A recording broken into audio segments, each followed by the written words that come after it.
Welcome back to our city. For the second half of the show, I'm pleased to be joined by Marco Salermo, the owner of Salermo Jewelers, very active with the Elizabeth Avenue Partnership on Elizabeth Avenue, and a staple of the business community on Elizabeth Avenue for many years. Marco, welcome to the show. Thank you, Mayor. Now, I know. First of all, we had Hispanic Heritage Month, and we had the festival in the square, which I know is a little further south of you, but Correct. or east of you, but highlights Elizabeth Avenue. Good show. Yes, very good. And now Salermo Jewelers is celebrating your 40th anniversary. Yes. Now you're not even 40 years old. So how did the business start, and who started? My father started the business with his brother when they came in from Cuba. They came in '65 and they started working, and they started in 1970. Now, did they start right in the storefront, Marcos, or did they work going door to door? How did they build, get it going? They started in the storefront. The store's been moved on Elizabeth Avenue about 3 times. I think the first time they started they were on the 800 block, back about 40 years ago. And now they're on the... Now we're in 900 block, 955. Okay, so and then you're right next to crossing the parking lot. Right, we're across the street from Whiteway, the pet shop, next to the 19 bridge. 19 bridge, right there. And the personal and business backgrounds of your father and his brother, what were they in Cuba when they immigrated to the United States? They were merchants. They had stores. They were basically more hardware stores, but they were always merchants. So did you tease your father and your uncle about going from hardware to jewelry? Well, definitely. They say, "Hey, Dad, how did that work?" Well, they just did whatever they could to survive here. They started with what people needed here. Okay. When they catered to Elizabeth Avenue. And in the beginning, was it since they were Cuban immigrants, did they rely on the Cubans for their base of financial support in the beginning? Definitely. Their following was, the other immigrants that were coming in, and, they spoke the language, so that helped them out a lot. Okay.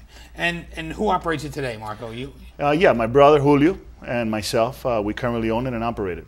And how do you do? You split the time in the store? We try to. He opens up, and I come in a little later, and I close up, and we try to take a day off during the week, each of us.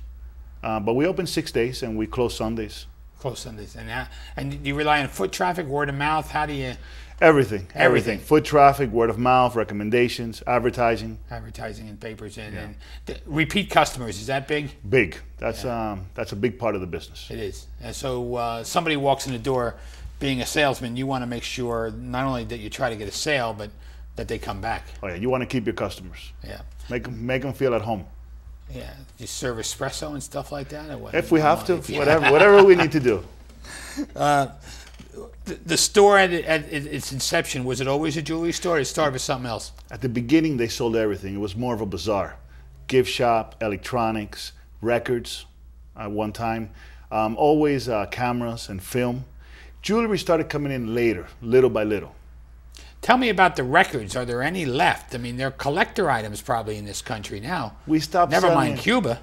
We stopped selling records in 1995 when we moved to the new location where we're at now in 955. But yeah, it was a big part of the store. Brought a lot of customers. Mm-hmm.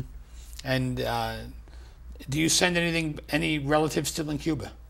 Yes. Unfortunately, I don't know them. But yeah, we do have relatives. Were you born here? Or in Elizabeth. You were born in Elizabeth? Born and raised. Okay. So you're second generation. Your parents are first generation. Correct. Immigrants. And so you've just told me about how the business started, but how has the business overall changed through the years, in jewelry especially? Basically, first of all, it has grown, thank God. And we found our niche. Little by little, we got out of the records, we got out of the electronics, and now we're mostly a fine jewelry store. And we carry other stuff. We carry silver, we carry stainless steel, stuff like that. So like silverware, stuff like that. I mean, you carry silverware for like place settings and things like that, or you don't get into that line? We used to do that. Now we carry silver jewelry. Silver jewelry, okay. Yes. I see. And who designs and crafts? Do you do it, or? We have a designer on staff.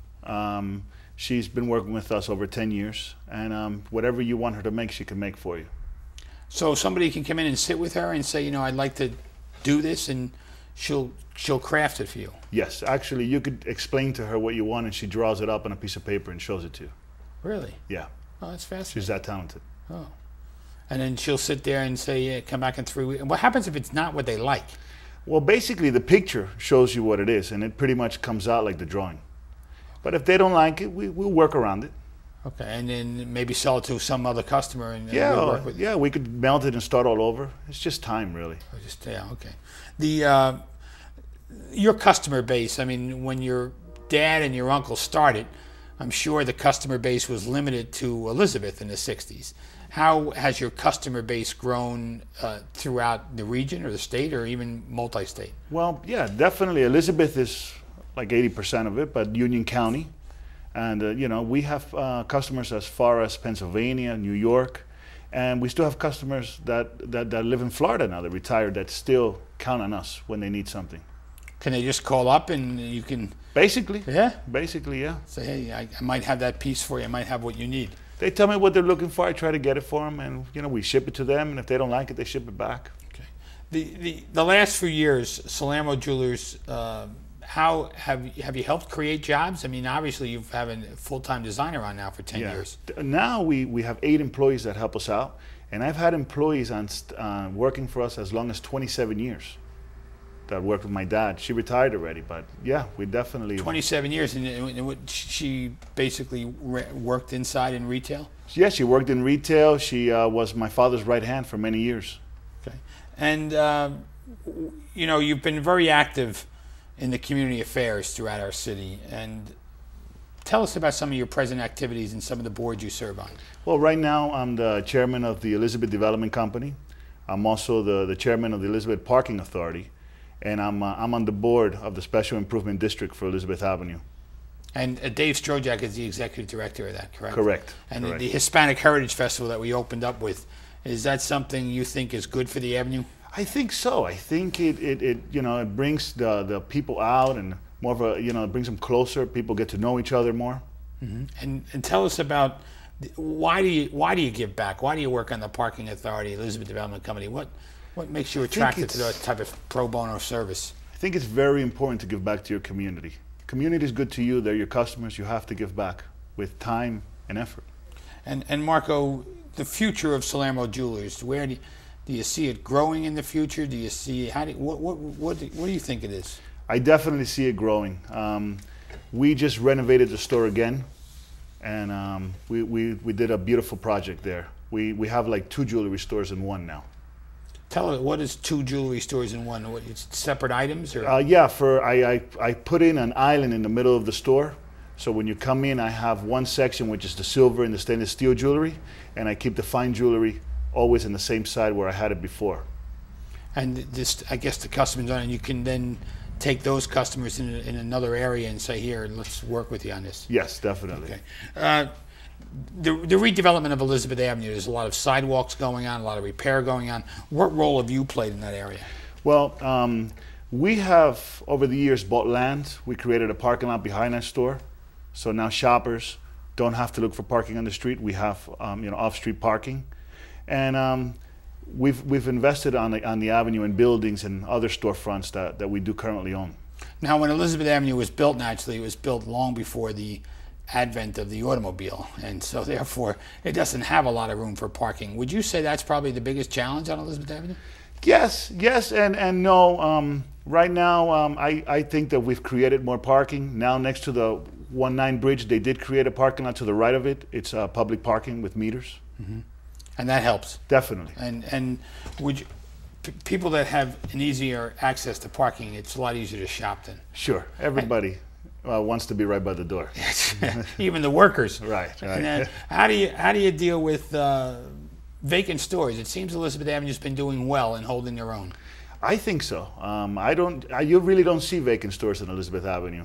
And as soon as they come up, I have friends that ask me, you know, to let them know that want to come and work on Elizabeth Avenue, own a store here. So Elizabeth Avenue is a community, as you know, that if it was not for the Cuban immigration of the late 50s and 60s, it was falling into disrepair. It was the Cuban immigration that really made it built, and now it's multi-ethnical. And what do you see as the future for Elizabeth Avenue?